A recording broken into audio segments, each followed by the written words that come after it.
Welcome to Digication Scholars Conversations. I'm your host, Jeff Yan.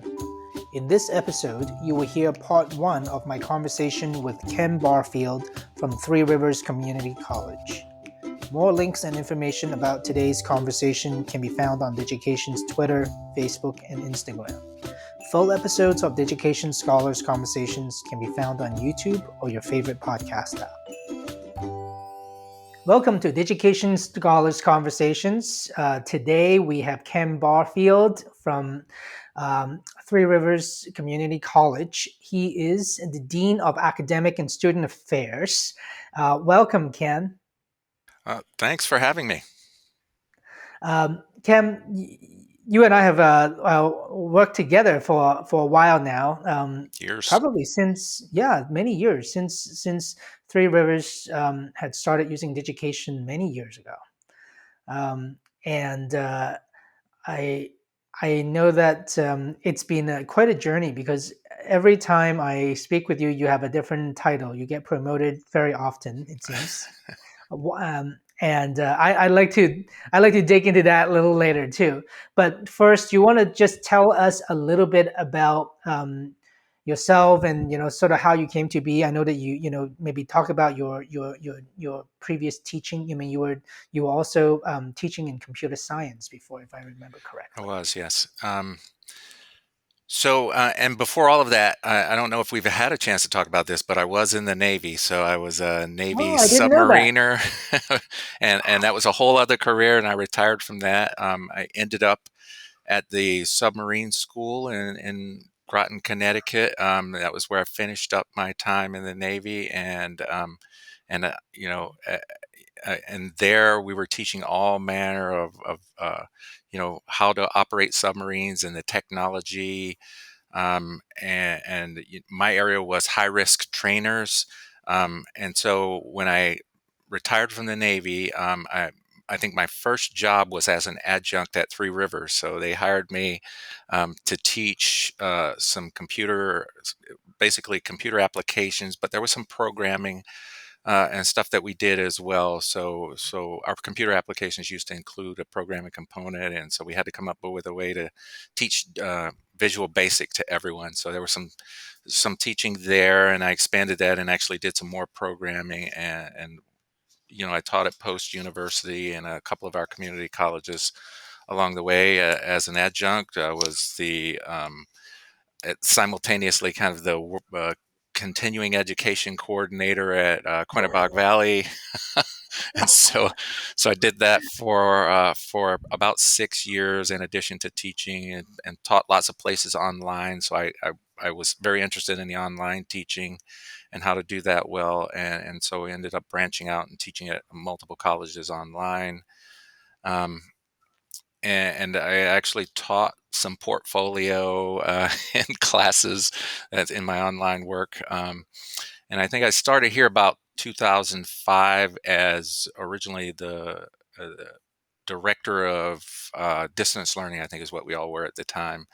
And that and we had kind of a more limited set of tasks, and that title and the responsibilities expanded to director of educational technology here at Three Rivers. Along the way, I've had lots of duties and responsibilities, and the people who know me here know that we get all the educational technology taken care of, but we're always trying to branch out and help people in a lot of different ways. And so I've been involved in just about every project we've had along the way. You know, uh, until about a year ago, I was the associate dean of academics at the college, and then last year, as COVID was going on, I became the dean. And so that's where we are today. So that's the kind of career, and we had some title changes. You're right, we had some title changes and things in there as we're aligning with the system. But yeah, that's where we are. I did not know about the Navy, by the way. That's awesome. That was a lifetime ago. Do you think that some of that had translated to well certainly helped you with in probably your leadership skills in the way that you I mean one of the things I'm always really just impressed by what you do is you're very methodical and you accomplish projects. And it feels like that now that you mentioned it. I'm like, oh, that must come from that. I mean, you have mission critical things that you have to do, and you just do it. Well, I mean, certainly that couldn't have hurt in any way, that Navy background. And I think you're right.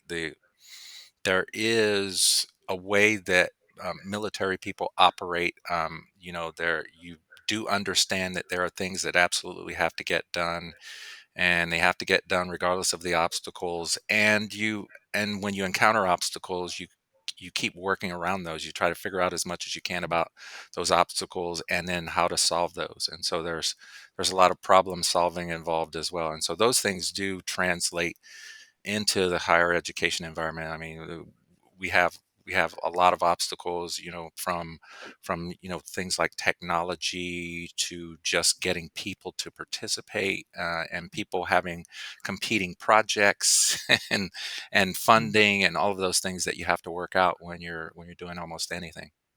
Yeah. Well, I mean, there's one part that I feel like has always been almost um, in a. I mean, you've always not been the loudest person in the room, and but yet you always had been able to get respect from everyone else. And I think that there's that leadership component that had always been just really impressive to me, and also feels like that everyone that work around you just really like doing so. I work with a lot of people that work at now, especially with Amanda taking a lot of the um, responsibilities for portfolios, at the institution. They've all really just love working with you. Yeah, well, I mean, I appreciate your saying that, Jeff, and I do try to understand where everybody's coming from. You're right. I'm not the heavy-handed kind of person to lead an effort. And the way that I work is all about, um, in a lot of ways, figuring out where the stumbling blocks are and solving those problems. And if there's a reason why it's difficult for a person to participate and build a portfolio, um, we could have a discussion and talk about why that's Mhm, the case and what do you need and what can we do to help you. Um, mhm. so yeah, it, it's definitely kind of a way that I operate, and I appreciate your saying that people have respect for me. I do try to work with them, and I do have respect for everybody that I work with here at the college. So there are a lot of things that you have done, through your tenure, through your directorship for distance learning, and then to, what was it, then education Yeah. technology, and so on. Um, now I know that you have done a lot of work in portfolios. You have done a fair bit of work in assessment, which is probably one of those areas that a lot of your counterparts don't even want to touch. Yeah, Is that fair to say? that's true. But you did it very successfully at Three Rivers, um, I think. And you want to talk a little bit about that? Like, what was your approach to that? Sure. So I think we were trying to do two things, and here I had a partner in crime when we first started this. So Lily, I would be remiss if I didn't mention Lillian Rayfeld, who is one of our nursing instructors. She had been involved in having the nursing department do portfolios. We were using a product that was developed in-house at the Connecticut Distance Learning Consortium, CTDLC. Hmm. And CTDLC had a very, I think, in the early days, kind of a rudimentary portfolio that the intention was that if all the colleges that work with them wanted to use it, they would expand it at some point. But basically, it was a repository for files, and so we were using that, and in a lot of ways, it was actually pretty successful for the nursing department. But I talked to her about the many things that you could do instead of just putting like Word, you know, uh, Microsoft Word based files, the Hmm. many things you could do to also show that you achieve the objectives, including like photos and things like that. And so we were trying to expand those things together. Um, and, and uh, and I was also looking at ways that the portfolio could be used for assessment in other programs, like our business programs, for example, or technologies. And we wanted to expand that to them. The difficulty we had was the CTDLC portfolio program was a very limited platform. We only had 25 licenses. When uh, when we when we wanted to add new students, we would actually have to take students out because we were maxed out with just the nursing students. So we couldn't expand it in any way. So I wanted to get them onto something different. And so I think I might have met up with a Digication rep at what was then NEASC, is now NECHI, the Mm. accrediting agency. And so I'd met up and they had shown me the portfolio. I had also looked at some ways that assessment was done in portfolios while I was there, including like one of the universities that was assessing by having this giant scroll. And I don't recall who they were, but they had like a giant scroll that they actually put up on the wall and scrolled it around the wall and said, "This is how we measure this." And we admit that it's not a technology way to do it, but it works for us. And I'm going, there's no way to replicate that or scale that up or anything. So I knew we couldn't do that kind of thing. But I was very impressed with Digication. I came back and talked to Lily, and I said, Lily, we've got to do this. We got to switch you to Digication. And then we started talking about what we had to do to make that happen. We were about to go through a nursing accreditation, so we wanted to, wait a little bit until that was over. We had to do a pilot, and so we would have to kind of get people together for that. We'd have to come up with funding for it, so we'd have to get people together to do that. And so we talked about that, and I think it was a little bit of a delay. And I think I was more interested in the assessment piece than the portfolio. I think at the time, a lot of the colleagues that we were talking with outside our campus, they were interested in the portfolio for the portfolio's sake. And what I was saying is that we could use it for assessment. And especially for to have those electronic pieces that are available that you could look at anywhere, Mhm. rather than having to have them presented to you and having only one copy that could be handed around to people. So that was the road that we were going down, and so when we did our pilot was successful. We did it with just some first year experience students. And if I'm going on too long, you can always No, good. redirect me. We've got all day. Yeah, yeah. So we had some first year experience students. We got them involved. We got some of our colleagues involved. We went and we did presentations to the classes. We were manually creating IDs and passwords for everyone as part of this pilot, and we got that going, and it was successful. And then the plan was to roll it out to the whole campus, and go ahead and get the official license. And so that was what we did, and we rolled it out to the whole campus. And I think at the time, this was, I don't know, the early 2011 something, somewhere around there. Yeah, it's early. Not a lot of campuses. We had a good group of colleagues working with LaGuardia and other universities, and no one else had really been able to scale up and make it available to the whole campus. So they were all very impressed with the fact that we did that. And then not only did we do that, but we were able to actually work with our Gen Ed committee, which is a faculty based group on campus. And the Gen Ed group was actually able to say that all students were required to have a portfolio, that the instructor would tell them which things would be in that. And so that Gen Ed committee actually made that a requirement that we would do that for all students, and that the faculty would put one of three statements about how that portfolio was going to be used in their syllabi. And again, that was the way that we were able to kind of move it into the mainstream and have it done Mhm. throughout the whole campus. And I really do think that there is a lot of correlation, around the the kind of leadership style that you have to have that success. Mhm. Because I just have seen so many schools, so many people who are your counterparts, and in fact, some of them are almost like hired just to do assessment, right? Right. And they are not able to get the kind of buy-in that you get from your faculty, Yeah.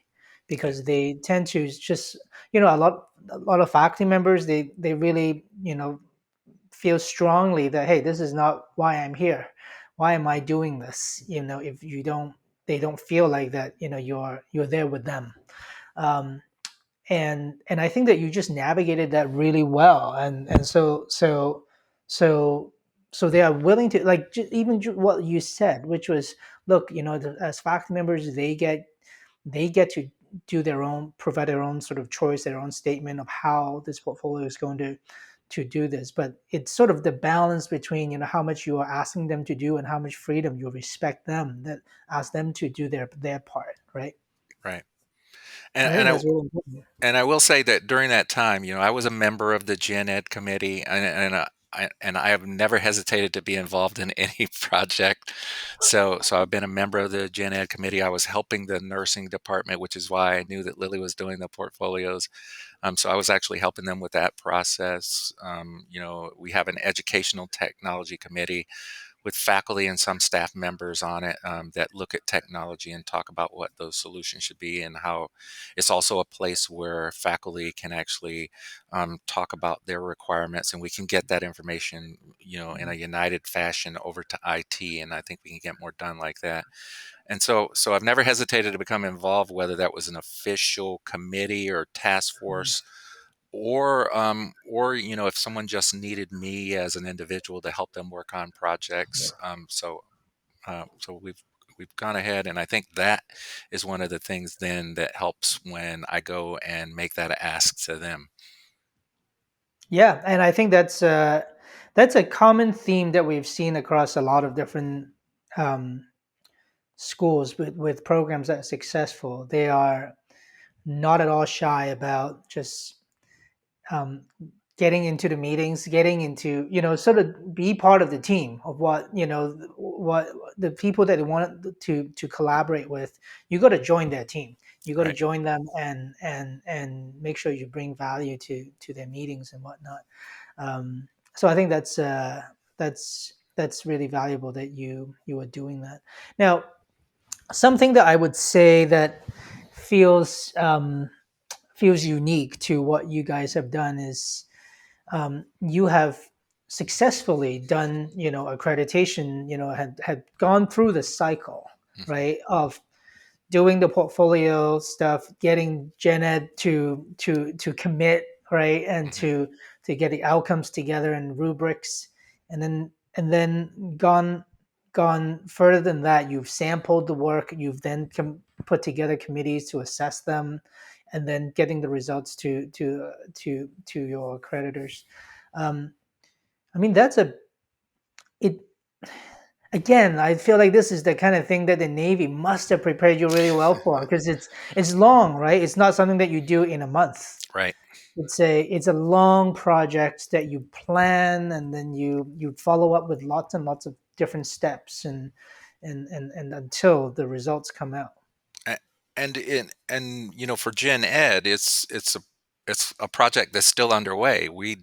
Right. We do assessment days every year. Mhm. Even last year during the pandemic, we did our Gen Ed assessment. The faculty went through and they reviewed portfolios, and they scored them, and they checked to see if our rubrics make sense against those.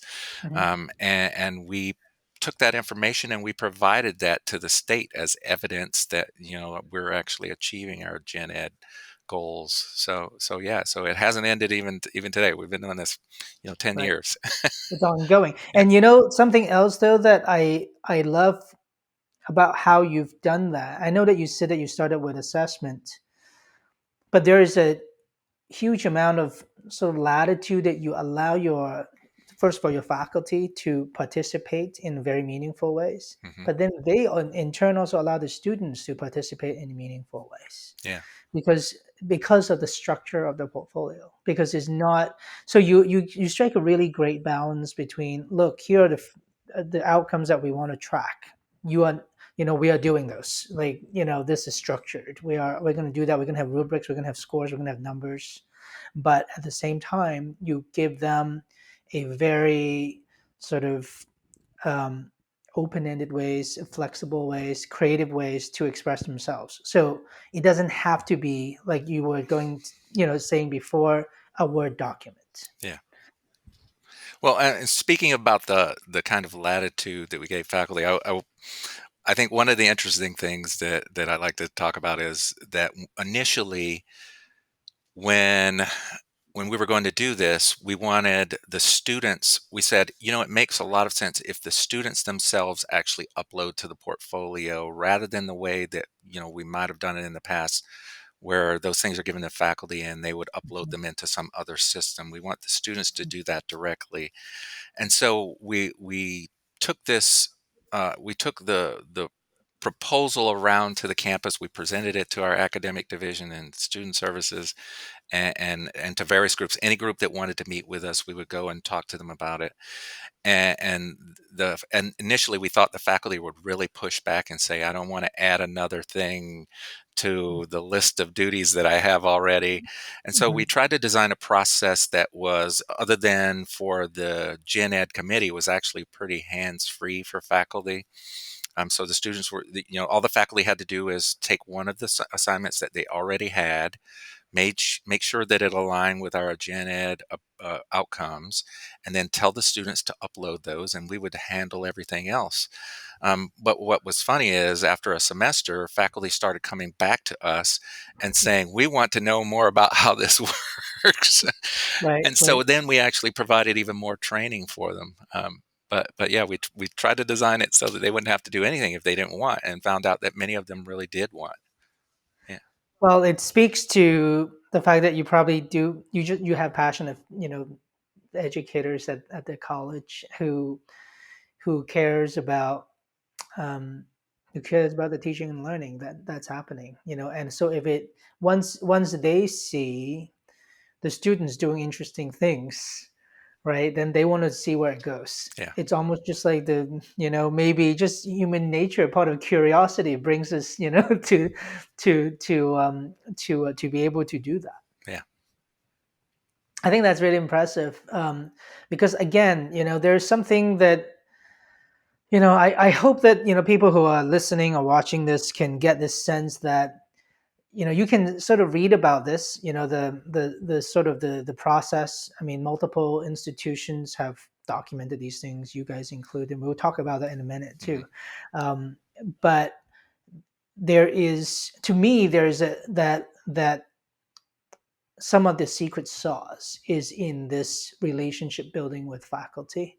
Some of it has to do with this um, respect that you give them, and then hopefully then they give that same kind of respect to the students, so that, it's not always just about, we just need to collect the files because, we need to file this away like you are filing taxes or an expense report. Right. It's there seems to be something a little bit greater than that, especially the student side. Hmm. There is something really, to me it feels really just so immensely satisfying to see, for them to see their own growth, and then being able to look at that as a product and as a journey at the same time, and just be proud of themselves. There's something just so immensely satisfying about that. Yeah. And I mean, we talked about the project. In reality, I think for the past few years, it's not even my project anymore. This is something that the Gen Ed committee has been doing, that the faculty have been running for years now. Mhm. Right, right. And well, it's a culture that you build, Mhm. right? And I I don't want to make the assumption unfairly, but would you say that there's, there, you probably have a fairly large, number of faculty members in the teaching, that touches Gen Ed, and there's probably people coming in and out. Am Mhm. I right to say that? Yes. And and I think that especially in cases like this, and you probably have adjuncts as well coming in and out. Mhm. but there's got to be some sort of overarching sort of culture or values that you share, that allows that to continue, Hmm. as a faculty to continue to govern that. And I think that's really healthy. Yeah. Something that I think that people want to learn more. But let's talk about this. It got so successful that you ended up writing a chapter for a book. Um, and the book is Transforming Digital Learning and Assessment. You want to tell us a little bit about this book and how did you get involved with it? Because it's a book that has many chapters with contributors from different places. How did you get involved? So, uh, this was the brainchild of the editors, Peggy Mackey and Peter Shea, and I think through their connection, they had worked with Kevin Corcoran, who used to run the CTDLC, and who I knew very well, and they were looking for contributors to the book, and they thought that this was a good time, and they wanted to, I think Peggy's very strong in her world is that assessment piece, and she's written other books on that. And Peter loves the technology as well, so they were marrying those two things together, and putting together a collection of authors who could write about things that they're doing, or trends that they're seeing. And they knew Kevin Corcoran. Kevin Corcoran had recommended me because he knew of the portfolio work that we were Mhm. doing. I mean, and they the CTDLC had long since decided to discontinue their portfolio version. They didn't want to develop it Mhm. because they were expanding into other areas, Mhm. and so that wasn't going to be a part of their business. And they did do that. The CTDLZ no longer exists anymore. I mean, it was a small group, but had a real impact in the state while it lasted. Um, but in talking to them, they contacted me and talked to me about what we had done. So I explained to them the process. They were very interested, and basically, what I wrote in my chapter was our journey over the last 10 years or so, of getting portfolios, from the infancy until to where we are today. Today have we not only have the gen ed piece, but we have our another piece I think is really important is our assessment for prior learning, is Mhm. done through Digication and through the portfolio process. It's all electronic. There's a course that the students have to take to learn how to put together those portfolios in the fall. But in the spring, they actually put together those portfolios. We have a committee of faculty that review those and decide if there are credits that they can award based on those portfolios. And this was a huge cultural shift for us as well, Mhm. Mhm. um, because uh, because we had only done it as a paper-based system in the past, and it took some work to sell the faculty on it because they were used to that paper. It was familiar, it was Mhm. comfortable, but we were able to get them to use it once, and then once they realized that they could do everything remotely, that was a huge plus. They didn't have to come to a conference room and all sit together. And so this is a big deal. So students are actually awarded credit based on their portfolios now. This concludes part one of our conversation with Kem Barfield from Three Rivers Community College.